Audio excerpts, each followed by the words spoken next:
or on the East Coast in the United States of America, and I am bringing you some history information and a little bit of some interesting stories, anecdotes, and information about different historical topics that are particularly significant to the development of our modern world in many ways, shapes, and forms. And I will be doing this for the next hour or so. I do this every Sunday at 4 p.m. Eastern.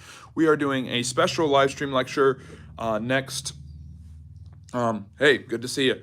We are doing another live stream lecture, a special on Wednesday afternoon to celebrate to talk about the history of Thanksgiving a little bit and its impact on modern culture and things like that, and where Thanksgiving comes from and its historical origins and backbone.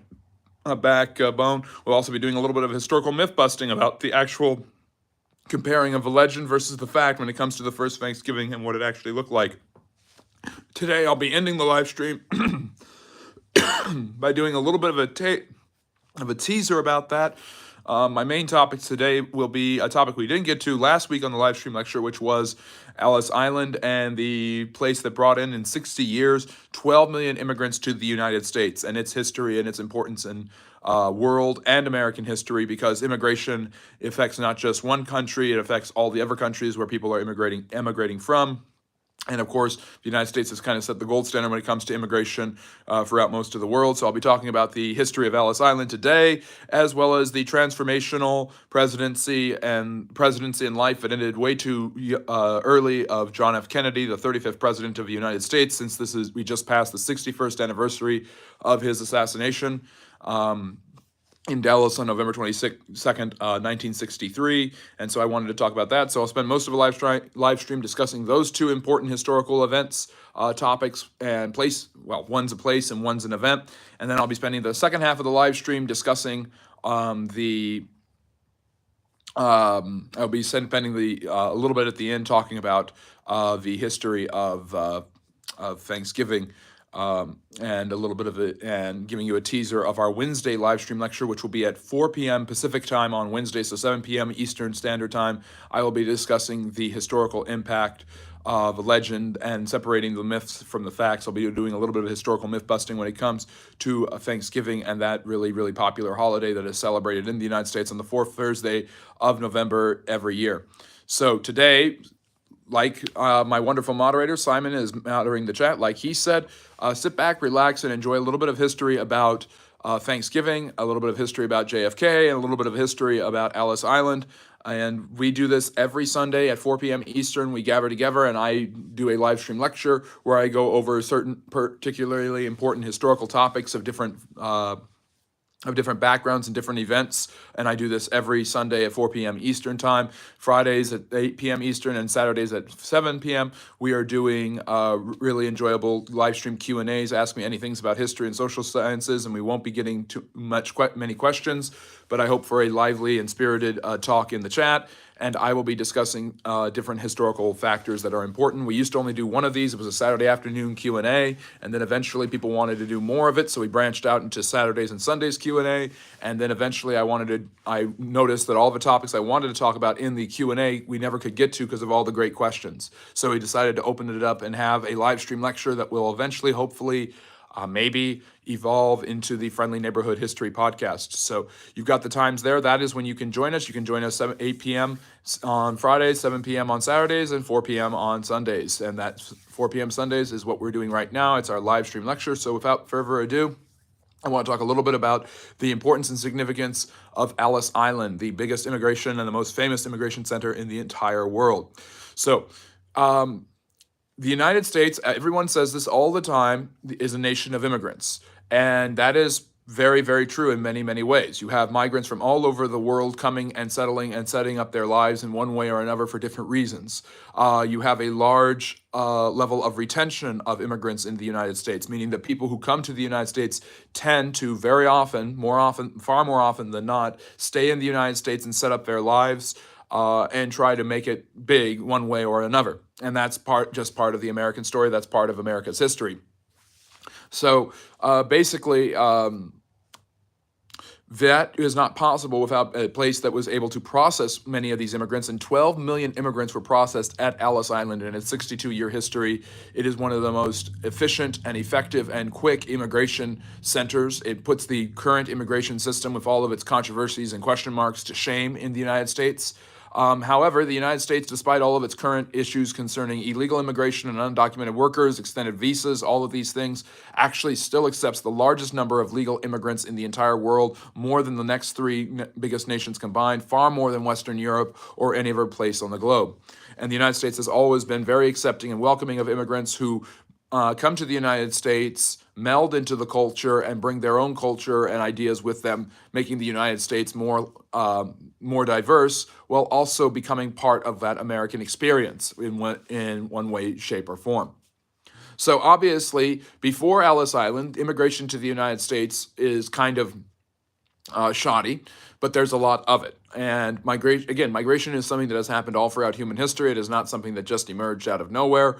There's a lot of migrational patterns at different times and different periods. A large number of Jews, for instance, migrated to Poland in the Middle Ages because the Jews were not welcomed in Western Europe, in places like Great Britain and or England and France. So because those European Crusader Christian kingdoms would not allow Jews to live there, they moved to Poland, where they were far more welcome. There were kings who were actually willing to bring in large numbers of Jews and have them stay there. And that Jewish population remained extremely high in Poland until the time of the Third Reich in Nazi Germany and the Holocaust. However, those numbers did start to trickle down in the 1880s and 90s, as many Eastern European Jews, still experiencing huge numbers of anti-Semitism and persecution in places like Russia and Eastern Europe, started to migrate to the United States. Huge numbers of Ashkenazi Jews, many of whom settled in New York City and other huge cities in the East like Boston and Philadelphia. And a lot of them, just like a lot of other different migrant groups, came through Ellis Island. So, what was Ellis Island? Why was it built? What was the purpose of it? Well, for the first century of American history, it was very easy to come to the United States and become a legal resident and then eventually earn citizenship. The expectations were simple. You came to the United States, you probably spoke English, and if you didn't, you needed to learn English very quickly. And you started off, and you oftentimes would live in the northern part of the United States. The northern colonies and later states were very welcoming to immigrants. A large number of immigrants were coming before, during, and after the American Revolution into what are called the middle colonies, places like Pennsylvania and Delaware. Well, this would continue to be the trend. Immigrants tended and continue to trend in American history to go to and live in urban areas where there are jobs available. They typically do low-skilled work for very low wages, and sometimes their work is extremely unsafe and unsanitary, and that is no less the case in the Industrial Revolution. So when the Industrial Revolution comes to the United States in the 1800s, the labor force that powers the Industrial Revolution is an immigrant labor force. Huge numbers. There are different ethnic groups that dominate different periods of American history. The first major group are Scandinavians and Germans, Northern Europeans, who start coming in at the beginning of the American experiment, the late 1700s, all through the 1810s and 1820s. And there's millions of them that come, and Germans actually, despite the fact that English is not their first language, tend to assimilate pretty well, and some of them migrate out of the northern cities and out of the factories and those areas and move to the west and to the Midwest, and some of those and a lot of Scandinavians do as well. The reason the football team is called the Minnesota Vikings is because a large number of Scandinavian immigrants coming over during that time settled in Minnesota. So it's very easy for immigrants to come to the United States. They're generally assumed to be a positive impact, but their numbers are not that huge, but there's a significant number, especially from Northern Europe and Germany, during the first few decades of American history after independence from the British. So the first major real off-the-chart number level of immigrants that start coming to the United States come from Ireland, starting in the 1830s, but really ramping up in the 1840s, 50s, and 60s. The Irish become one of the most predominant groups to ever immigrate to the United States. In fact, basically more Irish than anyone else have immigrated to the United States.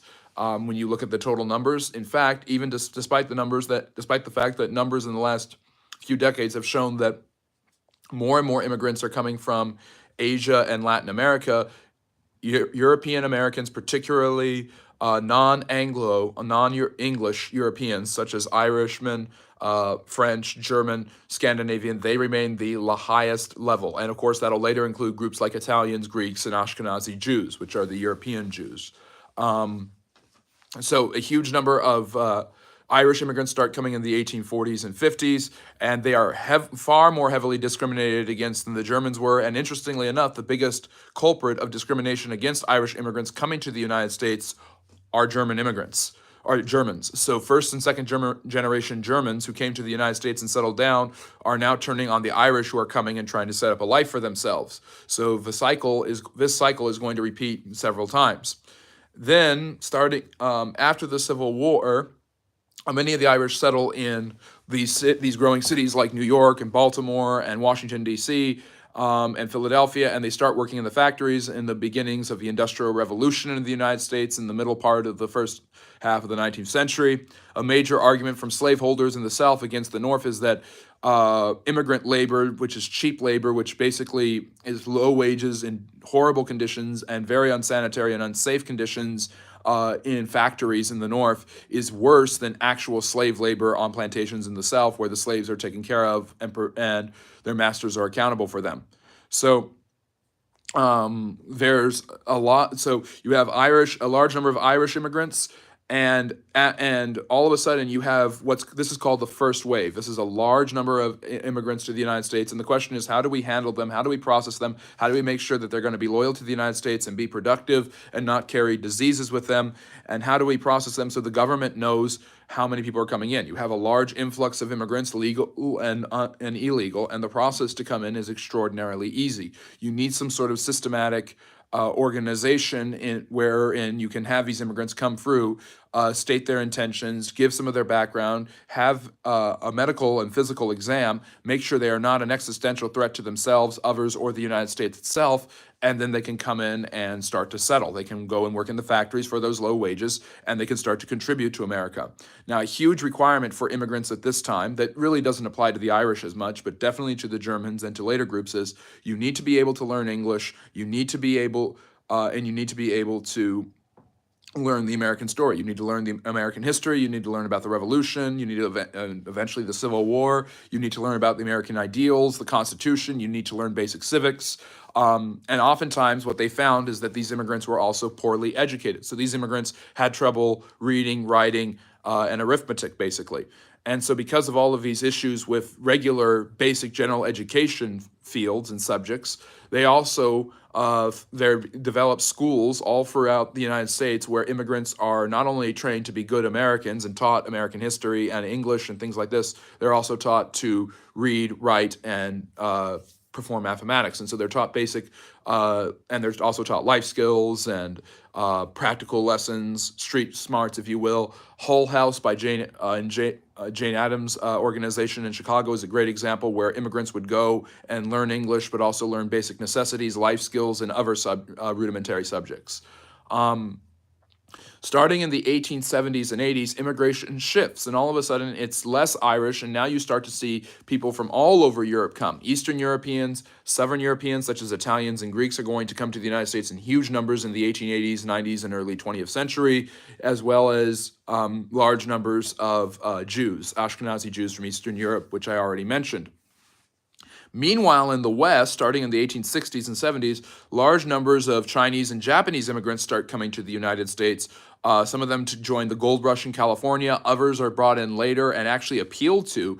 They advertised to bring in Chinese and Japanese people to help build the railroads in the West. And the argument is the Chinese built the Great Wall of China, so they can certainly help us build up our industries and our trains. So Western immigrants, the western half of the Transcontinental Railroad is mainly built by Chinese and Hispanic laborers. There has always been a steady stream, especially more so as the decades went on, of Latin Americans moving into the American Southwest starting in the late 19th century. This is only going to increase as time goes on, and that is where the majority and bulk of immigrants come from nowadays. So you have this development of European, Eastern European, Southern European, and Jewish immigrants coming through the East, and you have large numbers of Asian and Latinos coming from the West. So This is going to create a lot of feelings, a lot of resentments amongst native-born Americans who feel that their jobs and livelihoods are being threatened and taken. Yes, the argument that they're going to come and take our jobs and they're bringing crime and all sorts of problems is not a new argument. This has been made many times in history and generally very, very baselessly made. The Irish were actually heavily discriminated against. There were signs in window shops that said Irish and dogs need not apply. No Irish. Irish were banned, and a huge reason for discrimination against Irish, despite the fact that they were from the Anglo-Saxon world, is that they were Catholic. So there was a lot of resentment towards Catholics. There was a lot of resentments towards Jews, and there was a lot of resentments, of course, towards non-white people such as Latinos and Chinese people. So. But notice all of the countries I've already mentioned. Germany, the Scandinavian countries like Sweden, Denmark, and Norway. You've got Russians, Poles, other Eastern European groups. You have Jews. You have, who are all throughout Eastern Europe, speckled all over the place in Europe. You have Italians and Greeks. People from the Balkans and Southeastern Europe. You still have a steady influx of immigrants from Ireland and China and Germany. And you will continue to have this, and it's never really stopped to some extent. So how do you get all of these people that you've got huge numbers of immigrants coming in the 1870s and 80s? How do you get all of these people accounted for? How do you make sure that they're not going to be dangerous? And how do you make sure that they're processed properly and that the government knows who they are and they have an ability to start off on the right foot and get introduced to the country? Well, you need to build a immigration center at the port of entry. And the biggest port of entry for immigrants so far in the 19th century, and it still remains that way today, hello, welcome, is the Port of New York and New York Harbor. So you're going to have to build a center where you can process immigrants before they come into New York City. And so they choose one of the islands. It's named Ellis Island. I think it was the name of the architect or perhaps the politician. I'm trying to remember exactly who it was. But it's called Ellis Island, and they built an immigration processing center there, and they spent most of the 1880s building it. It doesn't open until January 1st, 1892. So for the first century, almost half of American history now, most of the immigrants who come to the United States did not come through, they came through processing centers and kind of rudimentary centers and harbors and ports of entry, but they don't have a centralized place for them to go, at least that's as systematic as Ellis Island, until 1892. This is decades after the Irish have come. The Italians and Jews are already coming. So Ellis Island is going to open up and become this really important place for a huge number of immigrants starting in 1892. The counterpart isn't finished until the early 1900s, and that's called Angel Island in San Francisco. Now, they were already putting limitations. There's actually only one racially explicit exclusion act. It's called the Chinese Exclusion Act, passed in the 1920s, but there were already laws trying to block and limit the number of Asian immigrants, and later they're going to do this for all immigrants in American history. Oh, interesting. Samuel Ellis bought the island. So Samuel Ellis is the guy who they named the island after, and he agrees to let the government build an immigration processing center on his island, and that, of course, becomes Ellis Island. So when you say Ellis Island, you're thinking of this very small amount of land right in the New York Harbor, and of course, you're thinking about the immigration processing center.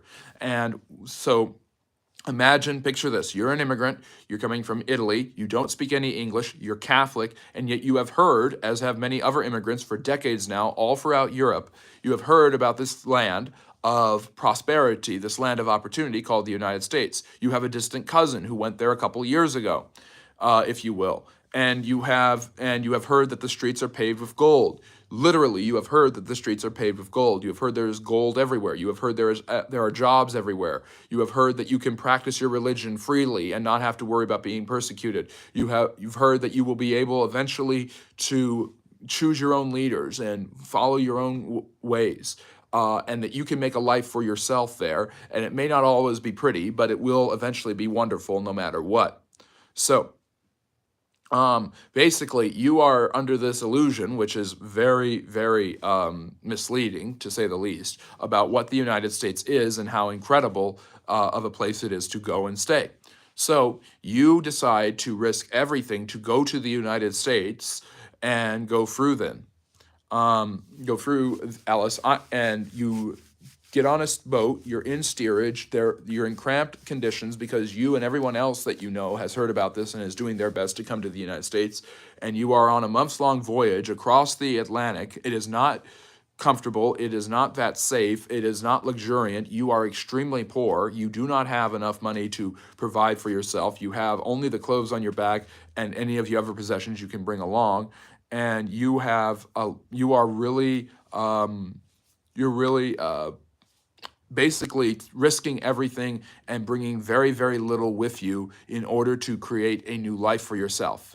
And then all of a sudden, you see it. After a month, you're sick, tuberculosis is going through, several of the people are dying in steerage. You all of a sudden see it. You see this island. You see this huge strip of land. And then you see this island nearby. And that is the island that your ship is going towards. And there's a bunch of docks near this island where you will land and you will go through this processing center. And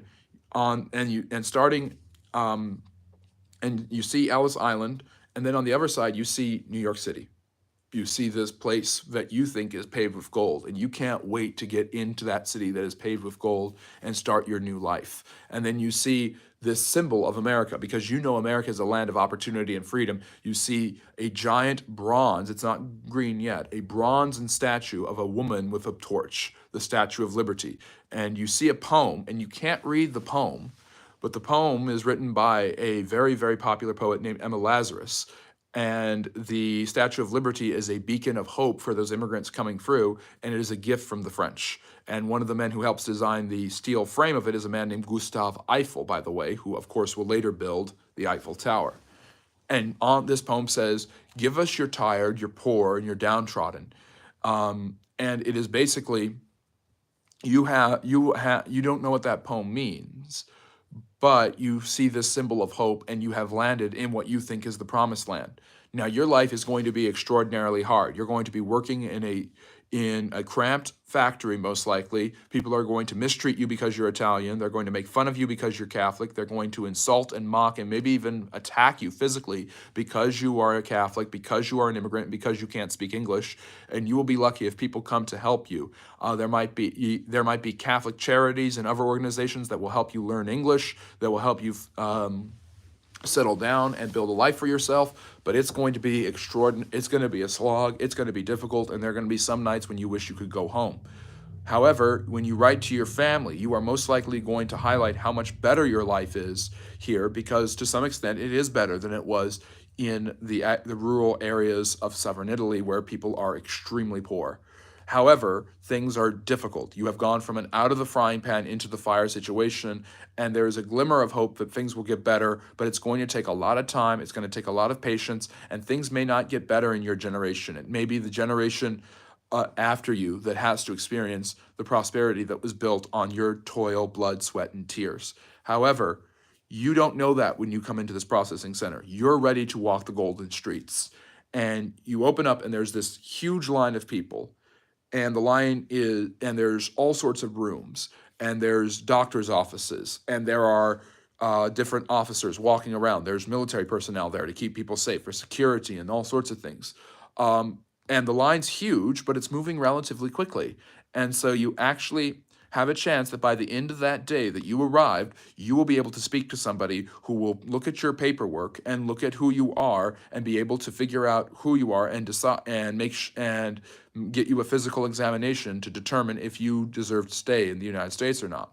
And it may be difficult because this person doesn't speak any Italian and you don't speak any English. However, there will be a translator available at each center for each language of every different group of people. And this becomes more and more organized as time goes on in the early 1900s. So as more immigrant groups come, you have more people who are willing to help out these different immigrant groups. You have descendants of immigrants. You have immigrants themselves who have learned English and the different languages and can communicate and can advocate on your behalf. A great example of this is Frances Xavier Cabrini, an Italian nun who comes over and she is the patron saint in Catholicism of immigrants, and she basically sets up, similar to Hull House with Jane Addams in Chicago, in New York, she sets up charities, schools, and organizations to help poor immigrants learn English, learn life skills, and find places to live and stay and make sure they have enough food and clothes on their backs. So yeah. So the point of the matter is you have an incredible opportunity to walk the streets of gold, and it will only take you a day to go through this process. It won't be a simple process. It won't always be pleasant. You're going to be waiting for a long time, and things are going to be confusing and intimidating, and people are going to look at you funny because you're different from them. But by the end of the day, you are going to be asked two questions. What is your purpose in coming to the United States, and do you plan to overthrow the government of the United States? No one is going to literally say, I am an anarchist who will overthrow the government, but they will say their purpose in coming to the United States. And this is going to give them a huge opportunity.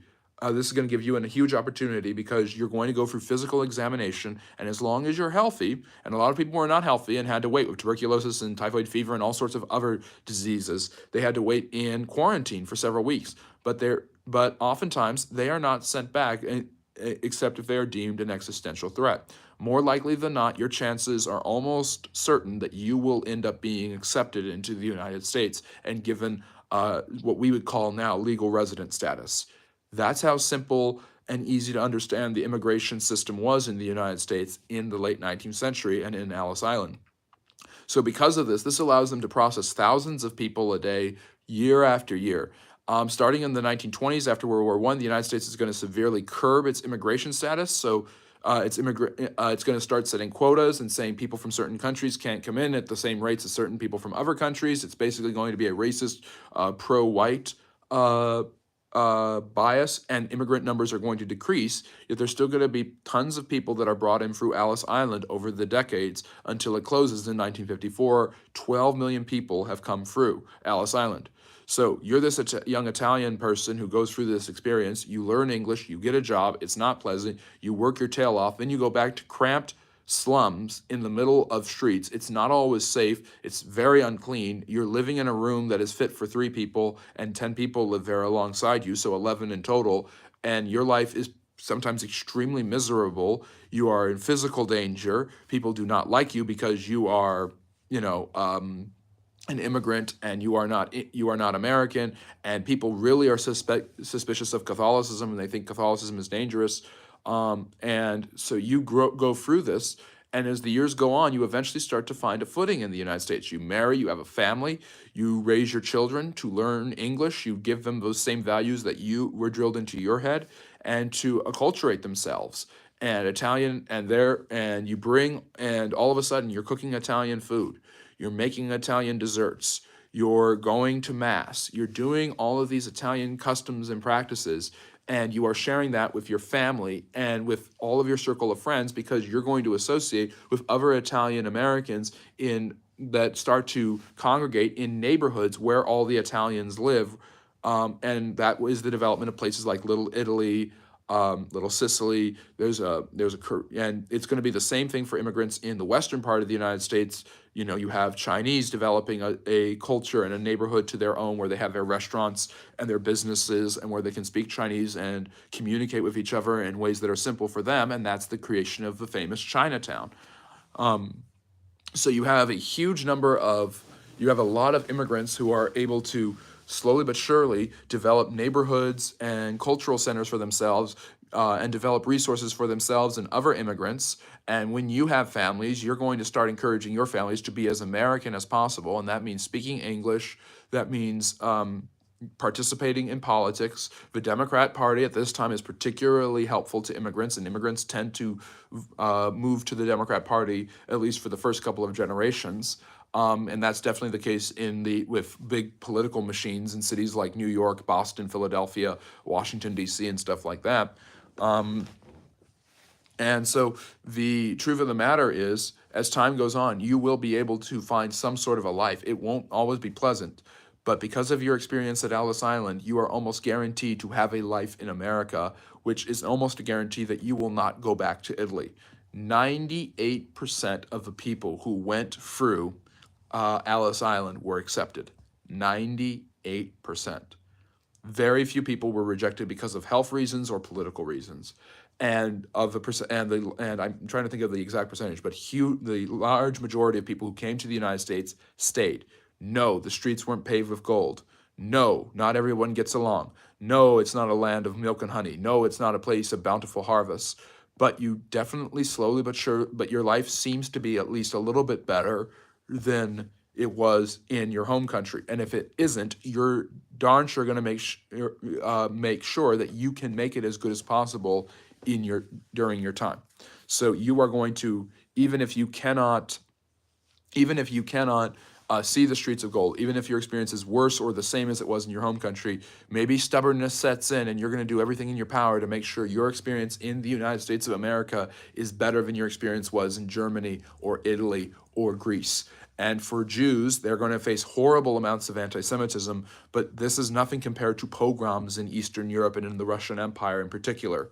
So there's this huge motivation to make your life work in America and not go back, because if you go back, that's admitting failure, and things might very well be worse if you go back. And as time goes on and you get more of a foothold in America and you start to find more opportunities, you may be incentivized to write back to your family and start to bring them to the United States. Just like when pioneers moved out to the West, men would typically go first and then bring their families forward. It's commonly the case that young men, particularly young men, would go ahead and then bring their families from Italy, from Greece, from all of these areas to the United States, and this would help build up these little neighborhoods, these ethnic neighborhoods and community centers and things like that. So Ellis Island is extraordinarily important for doing all of this, and basically, by the time it closes, 12 million people have gone through that island center. That is the first place you went to in the United States for the vast majority of immigrants. A lot of immigrants go through Boston. There are other ports of entry throughout the United States. The West has Angel Island for Chinese and Japanese immigrants. And of course, there's the port of entry at the border, southern border and northern border for Canadian immigrants that Daniel was asking about. If you're asking about Canadian immigrants to the United States, I do not know a huge amount about the history of that, but there has been a general trend that a lot of people come from Canada to the United States. There's French Canadians who come because they're trying to live in a more accepting place, given the tensions between them and Anglo Canadians. There's things like that. I don't know a huge amount about it, but that's what I know so far. But basically, yeah.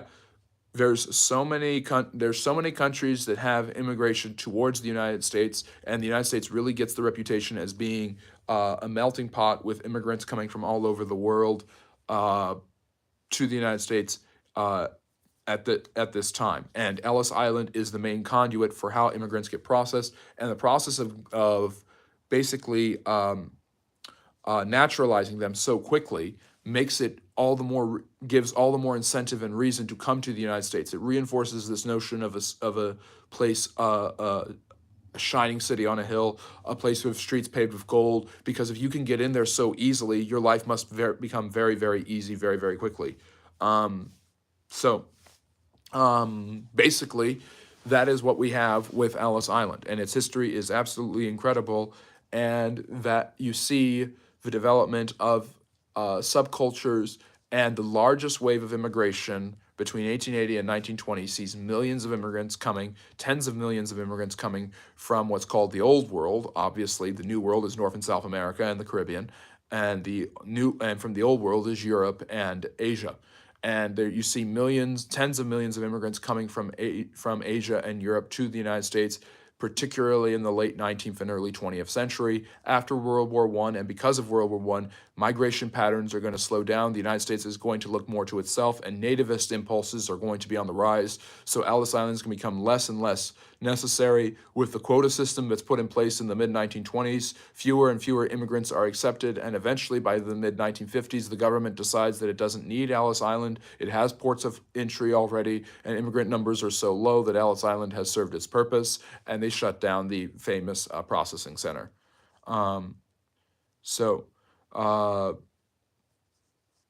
Yes, let's see here. So anyways, that's a quick history about Ellis Island, the most important immigration center in the United States, if not the world. And of course, like I've mentioned before, even today, the United States still stands out remarkably for how many legal immigrants it lets in. That's not talking about undocumented people coming to the United States. The United States still has a huge number of legal immigrants accepted every year. The process is a lot more fangled and a lot more bureaucratic than it was in the early 1900s. but it is still extraordinarily productive. And maybe fixing that system and bringing back something similar to Ellis Island is the way to go to solve the current immigration issues in the United States. Making legal immigration easier, giving people a correct start in the United States, knowing who these people are and what they're coming and where they're coming from, but also having a quicker and easier path to get into the United States through a legal process. That sounds like a compromise that a lot of people could agree on. So, anyways, I'm seeing some questions about me, about immigration and stuff like that. I'm not really answering questions today. It's not the Q&A. But yes, I have. Thank you, Simon, for answering these questions as they are coming up. I really appreciate it. If you guys have questions about the channel and what we normally do, please be sure to direct them towards Simon, my wonderful moderator. He does an excellent job of handling the chat, promoting our social media handles where you can follow me there, and all other sorts of things. I appreciate everyone for staying on and listening and following along with this. Again, this is my live stream lecture. We do this every Sunday, 4 p.m. Eastern Standard Time, and it's where I get to talk about historical topics that I don't get to in the Q&As because everybody has such wonderful questions like you guys have today. So my wonderful moderator, Simon, is handling all the questions. I try to keep this as impersonal as possible. You see me, you see my face, you see enough. You see a little bit of my living space, you see enough. I don't answer extremely personal questions or things like that. But let me see if we can get through the next topic, which is JFK, and talk a little bit about the first Thanksgiving. Then maybe I can answer some questions at the very end. I don't know if Underboss is here. It'd be nice to see him. I know he was asking about Okororu in Nigeria. I wanted to talk to him a little bit about that. But yeah, any questions you have about the channel and what we do here, please direct them to the wonderful Simon the Bunny. He is the best moderator in the world. I am lucky to have him. And if you are enjoying what you're hearing and you like learning about history and you like social sciences and stuff, like and subscribe, follow me on those social media handles, and take a look at some of my long and short form content on the channel. And Gorkum, the answer is a lot. But I'll get into more detail about that later if I have time. If not, save your questions, come back next Friday and Saturday, and you'll be at the front of the line for the Q&A. So anyways, and Simon just put that in the chat. Thank you so much, Simon. Okay, my other topic today is that I want to talk about, at least one of my other topics, is John F. Kennedy. We've gone we're about halfway through the live stream, a little more than halfway through, so I'm going to spend the rest of it probably talking about the end of Camelot. And who was John F. Kennedy, his significance and importance in American history. I have like 3 or 4 videos on JFK and his assassination that I've dropped in the last couple of days. Today is the anniversary of, because I do This Day in History videos every day. Today is the anniversary of when Lee Harvey Oswald was shot and killed. Jack Ruby, a nightclub owner with ties to the mafia, wink, wink, went up to Oswald when he's being transferred by police and shot him. So Oswald always said that he was a patsy and that someone else had done it, and he was set up to take the hit for killing Kennedy. And there's more and more reason and evidence to believe that might not be totally crazy, but I'll talk about that in a minute. But today is the anniversary of when Lee Harvey Oswald, Kennedy's assassin, who also killed a police officer that same day, was shot and killed, adding more wrinkles, more mysteries, and more questions about the assassination of one of America's most beloved and optimistic presidents, the 35th one, John F. Kennedy. So let me talk a little bit about who JFK was, and then I'll talk a little bit about the assassination. So talking about immigrants, John F. Kennedy came from a wealthy New England Irish family. He was a few generations removed from immigrants. He's like third or fourth generation immigrants. His mother was actually, I think, from Ireland, but his father, Joseph P. Kennedy, had an established pedigree. He was a popular, wealthy businessman and very interested in politics. During Prohibition, which when Kennedy was very young, he was born in 1917, Joseph Kennedy helped run molasses and liquor through Canada through an illegal network to thwart Prohibition. So he was a criminal, basically. But Joseph Kennedy became more and more influential in Washington. He had high-ranking friends in politics.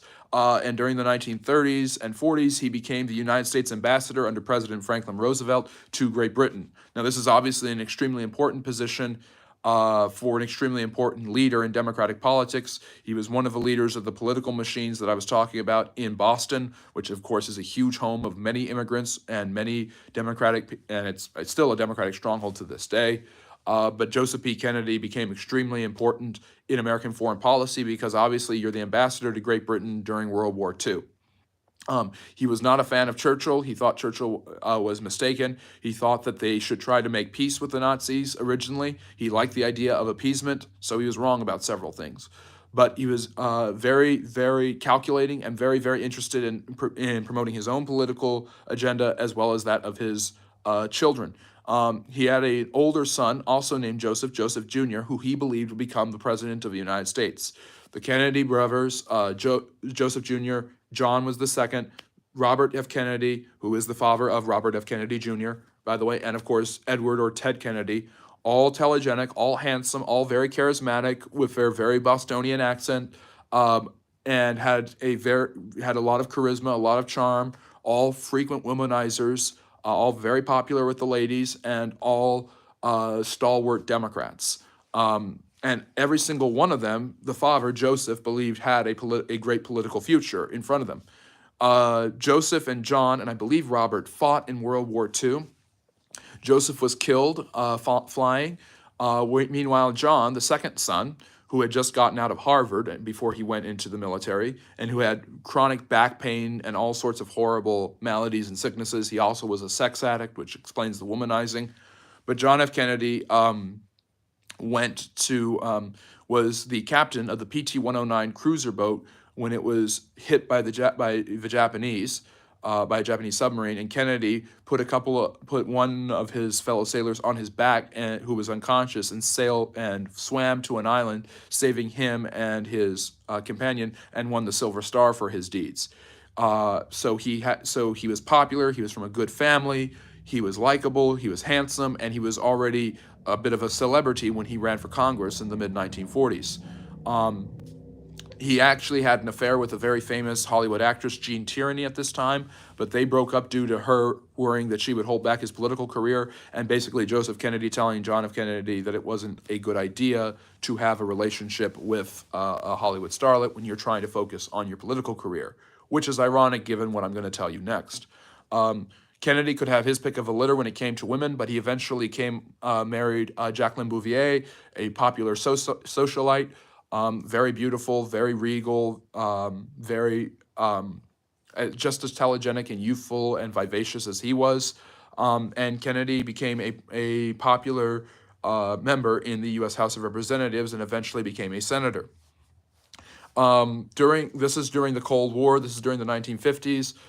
Kennedy was known as a moderate Democrat. He was very anti-communist. He was very assertive about America's importance in controlling world affairs, and he believed the best way for America to lead was by example. He believed that the United States was best when it was strong, but also when it was setting an example of doing good for other people, giving humanitarian relief, and being the world champions of peace, democracy, and freedom.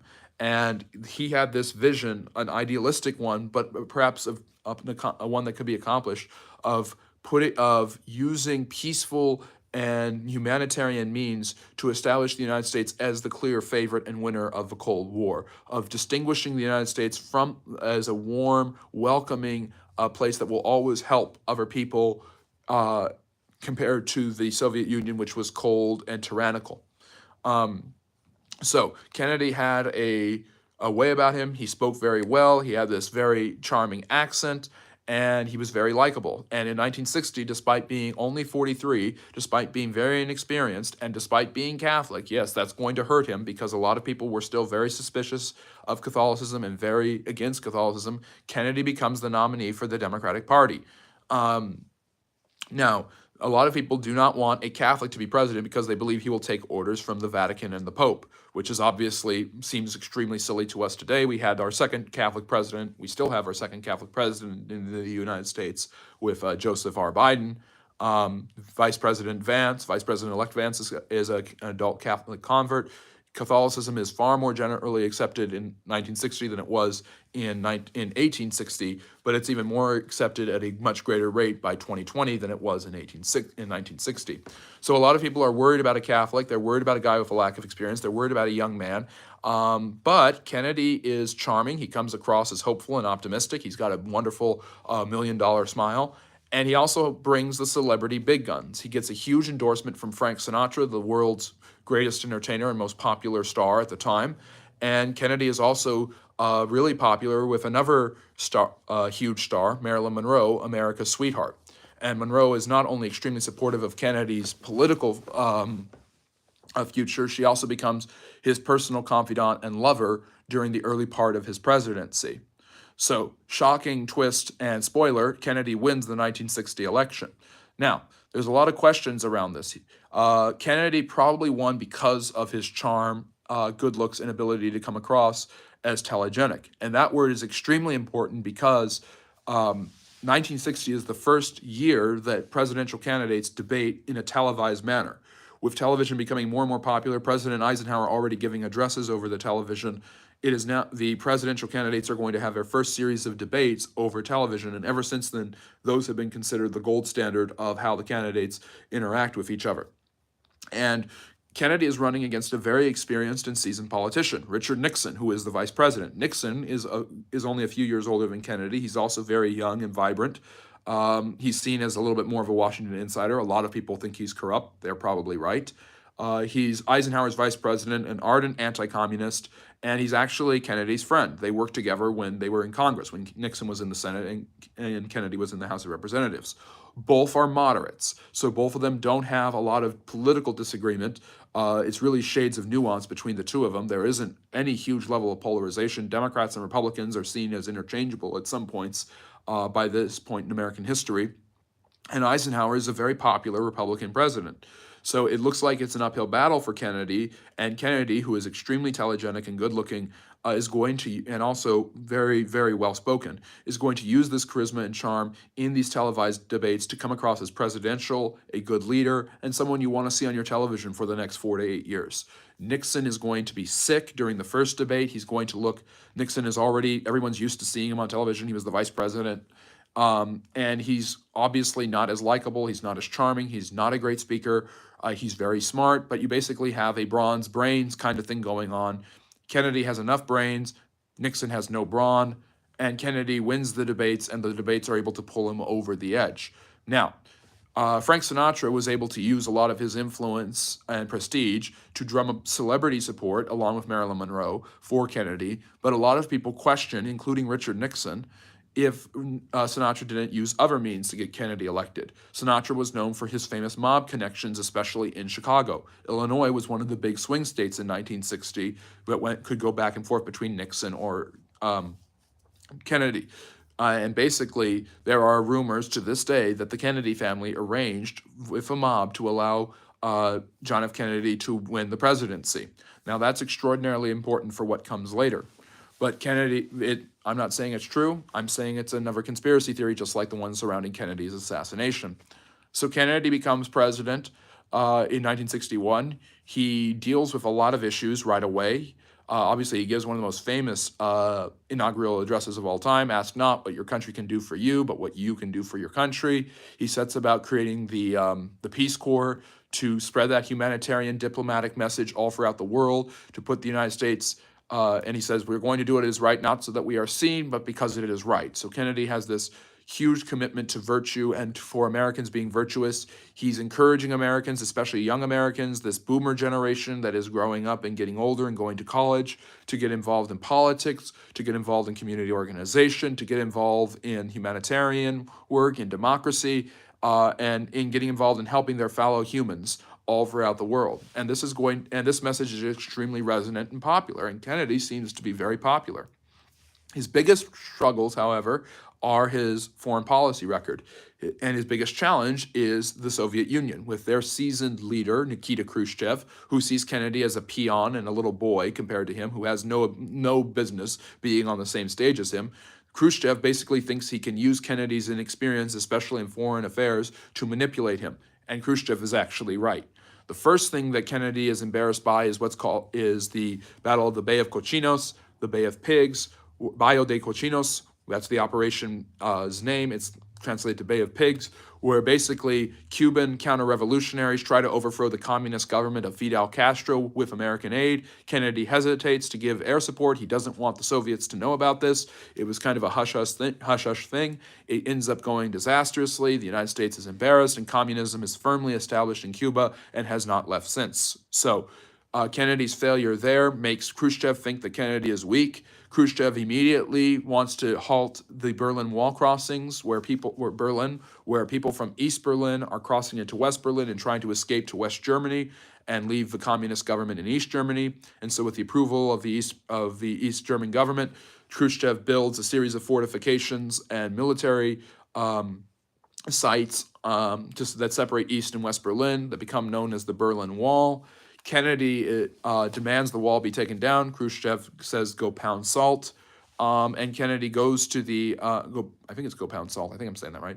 Kennedy goes to the wall and gives an extremely famous speech in which he says "Ich ihn und Berliner" in that accent, that very heavy Boston accent, by trying to speak a very steadfast language like German. This is an Irish Catholic Bostonian from America trying to speak to the Germans. But the speech is effective in that it sets up a unilateral condemnation from the West of the Berlin Wall that will stay until the wall is finally taken down nearly 30 years later.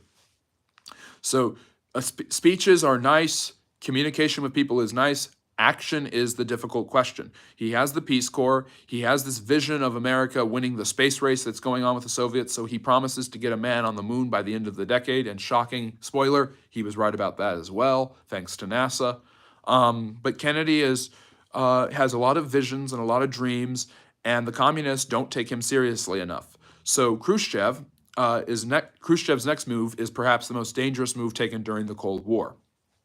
Khrushchev, who is sick and tired of having nuclear weapons in Turkey pointed at the Soviets, decides to start putting nuclear missiles and fake silos, empty missiles that don't have any nuclear material in it, in Cuba, stationing them only about 100 miles away from the coast of the United States in Florida. This terrifies the United States. It horrifies Kennedy. The audacity of the Soviets is not impressive at all to the Americans. It seems like a death warrant. And with missiles all over Cuba, now pointed all over the United States, nuclear war seems as close as it's ever been before. And Kennedy has to act. He has to decide what he's going to do. He can't tolerate it. He demands the missiles be released. This is in 1962 now, by the way. And he basically sets up an American armada to blockade the island of Cuba. So tensions get extremely high, and it's who's going to flinch first. Who will launch nuclear weapons? Because if Cuba does it, Cuba's going to get destroyed. If the Soviets do it, the nuclear weapons there will be mutually assured destruction, where the United States will send their weapons and destroy Moscow, St. Petersburg, which is called Leningrad, and all the other Soviet cities, and you will have nuclear holocaust that will wipe out most of the organized world. And so you have this question of who will flinch first, and basically that blockade stays for weeks, and no one knows if the world is going to last through it or not. Will humanity go back to the Stone Age or not? Will Kennedy flinch? Will Khrushchev take advantage? So far, he has been able to take advantage of Kennedy's youth and inexperience, but Kennedy wins this one. Basically, his refusal to take the blockade away and the promise of mutually assured destruction prompts Khrushchev to reluctantly remove the missiles in agreement for the United States removing the missiles from Turkey. And it's seen as a huge victory for the Americans, the fact that Kennedy did not flinch and he was able to hold on. He's got the Peace Corps. He's interested in civil rights for African Americans domestically. He is also interested in not escalating America's efforts in Vietnam. He doesn't want the United States to be drawn into a long guerrilla war like the French were that will end badly for them. His vice president does not learn this lesson when he becomes president. But Kennedy basically has a big question and a big issue about what he's going to do to solve the civil rights issue in his country. He's hesitant about granting civil rights. He needs the support of Southern Democrats badly in order to win re-election. And of course, there's the worries about Vietnam. There's a lot of questions, but there's a lot of hope. And Kennedy continues to keep that optimistic face and that optimistic bravado. So, how does he deal with it? How is he going to drum up support amongst Southern Democrats, especially in places where they are very skeptical of him and are not sure what to think of him? Well, he's going to go to the South, and he's going to go to Dallas in November of 1963 to visit and shore up support. Texas is the home state of his running mate. However, Dallas is an extremely conservative city. There's worry that the Republicans will be able to put Texas in play. If Kennedy does any major civil rights legislation, the Southern Democrats will walk out on the Democratic Party. So there's this huge question of what will happen with Kennedy. So he decides to take a casual trip with Jackie through Texas in order to try to drum up support. Meanwhile, his administration has become known as Camelot. He's got his brother as Attorney General. Him and his wife are very regal. Robert Kennedy being the Attorney General, you have this Arthurian ideal that's been created around Kennedy because of his hopefulness, his diamonism, and his attractiveness, and that of his wife and his brother. You have this political dynasty being built in the making, and the Kennedys are still probably the biggest name in American politics to this day. Kennedy carries a lot of weight, and John F. Kennedy is the biggest reason for this. As President of the United States, he builds this Camelot, this Arthurian legend in the United States, and his administration is popular and likable. And in all likelihood, despite the questions of the Southern Democrats, he's probably going to win re-election and win it pretty handily. Yet still trying to drum up their support, he does, and he goes down to Dallas in order to do this. And while driving through his motorcade, he is shot several times, and he's killed. He's shot in the head. The footage is graphic and awful. It basically this is the piercing of America's innocence. This changes America fundamentally forever. November 22nd, 1963 is probably one of the most important days in American history because America was not the same.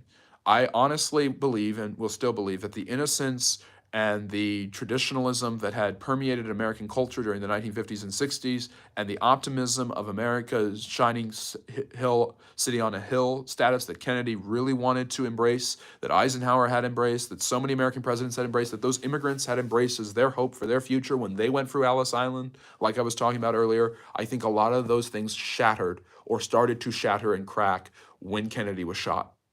Because no one, I think, has ever been able, especially people who lived through it, has been able to reconcile that it happened. This young, youthful, good-looking man, who would want to kill such a man? There were people who didn't like him, but people have not liked American presidents for a long time. Now, of course, Lincoln was assassinated. That changed American history. Garfield, McKinley were assassinated. Teddy Roosevelt was shot and almost died. Somebody tried to assassinate FDR. And FDR died in office, as did Warren Harding. This has happened before. Not on this scale where it's televised and seen by millions of people, and you have literally the reports coming in from Walter Cronkite and others that the President of the United States is shot and has died, has been shot and has been killed. It is considered one of the most tragic and alarming moments in American history. And in a way, it's an end of an era, and it's a beginning of a time of great confusion and tension, because Kennedy's youth, energy, and dynamism and hopefulness, maybe even a little bit of that idealism, was probably needed to take on the rising of that generation with all of these questions surrounding civil rights, foreign affairs, communism, and the Cold War. And who knows what America would have been able to do. He probably would have gotten reelected pretty easily in 1964, and who knows what he would have been able to do in his second term. And who knows what would have happened with the Kennedy dynasty. His brother runs in 1968. He probably would have run anyways. His brother was also killed in 1968. He might have easily become president when he ran separately, Robert Kennedy, in 1968. So this has left such a huge emotional scar in the American psyche that I think to a large extent, that is why the conspiracy theories rage about the assassination of John F. Kennedy.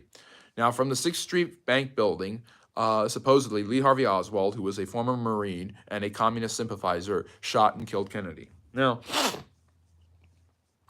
there have been a lot of testimonies that Oswald couldn't have possibly gotten the shots fired off that he did. He couldn't have shot Kennedy from that angle. It would be almost impossible for Oswald to kill Kennedy. And there's a lot of people who subscribe to that theory, and therefore the door has flung wide open. You have the grassy knoll. Supposedly there was a second shooter. There was a man with an umbrella that did a little sign right as Kennedy's motorcade drove by. There have been all sorts of conspiracies about what actually happened that day and who actually killed John F. Kennedy. Supposedly, there are rumors that Richard Nixon was brought down with the Watergate scandal because he had bragged that he knew who killed John F. Kennedy, and it wasn't Lee Harvey Oswald. Robert F. Kennedy Jr., who is not shy about embracing conspiracy theories, has said that he believes the CIA was responsible for his uncle's killing. Now, where do these theories come from? There are several different major theories. I'm going to go through 3 of them right now. I'm not a conspiracy theory show. I'm a history show, but I'm just saying this just because it's important to the historical narrative. 1, the CIA killed Kennedy. Maybe even the intelligence community in some way, shape, or form killed Kennedy. They were horrified at that he almost got us into a nuclear war. They wanted someone who was more aggressively anti-communistic, and along with the military, they wanted to get more involved in Vietnam, and they definitely did that with his vice president, Lyndon Johnson. And they killed Kennedy because of his mishandling of the Bay of Pigs, the Cuban Missile Crisis, and their feeling that he wasn't going to pursue the war in Vietnam, which they and their military and corporate defense contractor buddies all wanted to do. So they managed it, and they certainly would have a means to do that. Another theory is that the mafia killed Kennedy. So the mafia that had helped, possibly, if you believe another conspiracy theory, had delivered Kennedy that victory in 1960, might very well be responsible for his death, because Jack Ruby, who kills Lee Harvey Oswald just a couple days later, so they don't get much out of Oswald, he had ties to the mafia, and obviously. Kennedy's brother, despite the fact that the Kennedy family had all worked with the mafia in the past, the father in the bootlegging of illegal alcohol during Prohibition, and John F. Kennedy, perhaps through Sinatra, to get elected in 1960 through Chicago, there was always the theory that the Kennedys had worked their way through the mafia and had gotten to power through the mafia. But Robert F. Kennedy, who was the Attorney General, had done a lot to target the mafia and had started investigations into the mafia starting in 1961, 1962. And so people have theorized that the mafia, angry that Kennedy had seemingly betrayed them and that were now had a vendetta. They had gotten him elected implicitly because he would leave them alone, and now he wasn't leaving them. His administration wasn't leaving them alone, so they decided to go off and kill him. And the mafia certainly, again, would have the means to do this. The third theory, which is there's tons of different theories, and there's like rabbit holes. There's like alterations of these theories. These are just major theories. A third theory that's very popular, although a little harder to believe, is that Lyndon Johnson, an ambitious president, who this could combine with the first theory a little bit, that Lyndon Johnson, who wanted to become president, had Kennedy assassinated so he could take power. Now, there might be some truth to that in the sense if the first conspiracy theory is true, the intelligence community might have very well been working with the vice president to get this done, with the promise that the vice president would bring the United States into Vietnam and stop communism there, which he certainly tried to do. So the truth of the matter is John F. Kennedy's assassination has become a historical icon. The conspiracies around it have become historically iconic as well, just as much as the assassination and his presidency. His presidency, in all honesty, was extraordinarily good, but it had its problems. I think that I think it's a little overrated only because of the potential. When we talk about Kennedy as one of the best presidents in American history, he's on the 50-cent piece for a reason. We are talking about two halves. One, the successes of his actual presidency, and two, the dream and the idealism of what he could have achieved. And I think that overrating of him, that idea of what could have been, the hypothetical around Kennedy's death, the what if around his assassination if he had been able to serve another term, combined with this loss of innocence, has really contributed to people not being able to accept it. And I think that's why the conspiracy theories have become as popular as they have. Where do I stand on all of the conspiracy theories and the issues surrounding JFK? I think at this point, given everything we know, given what I have read about Oswald, it's very possible that Lee Harvey Oswald could have killed Kennedy, but I think It's even perhaps more possible that someone else did it, and we just don't know who that is. I'm not going to say one way or another. Robert F. Kennedy Jr. certainly believes the CIA is responsible. A lot of people have believed this, and it has become more and more common for people and more mainstream for people to reject the official narrative and accept Kennedy and accept the fact that and delve into the conspiracy theories. The term conspiracy theory was originated by the CIA in its investigation into who murdered Kennedy. And the FBI. There was a very famous congressional investigation to try to figure this out, and this is where they dubbed the term conspiracy theory surrounding people who thought Kennedy was killed by someone else. The Warren Commission, which included future Chief Justice Earl Warren and future Vice President and President Gerald Ford, eventually investigated it throughout the 1960s and eventually came up with reports that have since been sealed and classified that Kennedy was killed by a lone gunman, Lee Harvey Oswald, and that has been the official narrative for about 60 years. But more people have been poking away and chipping away at this and questioning it and thinking that it's very possible that Kennedy was not killed by Lee Harvey Oswald. And that idea, especially in the last 10 years, has become pretty mainstream. So if you were to ask people, it would probably be about who know about it, it would probably be about 50-50 at this point. Whereas before it just seemed like crackpot conspiracy theories that Kennedy was killed by anyone other than Oswald. And obviously a big question surrounding the Trump administration will be, does President Trump, who is working closely with Robert F. Kennedy, who both clearly have great suspicions about a deep state, about the intelligence community, and about dark figures working behind the scenes, will both of them work to declassify the Kennedy files? And what would be the response? Will it turn out that, hey, it turns out that it really is true, that it was a lone gunman? Or was there a possibility that this is something far more dangerous to common views about what America is? Is this a threat to common understandings of how American politics and government work? We don't quite know. It'll be interesting to see. I was reading a report just yesterday that former Secretary of State Mike Pompeo, I think he was Secretary of State, or was it Defense when Trump was president? He told Trump, he begged him not to release the JFK files, not to go along with what Robert F. Kennedy wants to do. It'll be very interesting to see how far that goes. History, I should do a poll. That would actually be a good idea, Simon. Thank you. But history has consequences. And I mean, I think that what I've touched on today in both of these topics are both extraordinarily relevant topics. Ellis Island and immigration to the United States is still a huge major issue, and the Kennedy assassination and what actually happened and questions about that are bigger now than they ever have been, and people are asking more questions and raising more conspiracies than ever before. And of course, it could be that all the conspiracy theories are false. It could be that only one of them is true. It could be some sort of melange.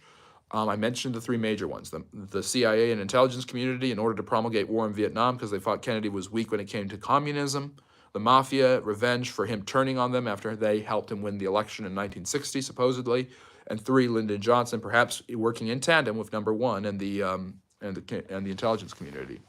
So I think these are very relevant. I think they raise big historical questions, and I think history echoes down the halls, and you can never fully escape history. You can ignore it and pretend it's not there, but it never fully goes away. And I think that's what the story of Ellis Island tells. We still are dealing with the issues of how do we process and understand immigrants? How do we get legal immigrants into this country? And how do immigrants assimilate, and what is their role? Are they really just coming here to mooch off of us and steal our jobs? I certainly don't think so, but some people do.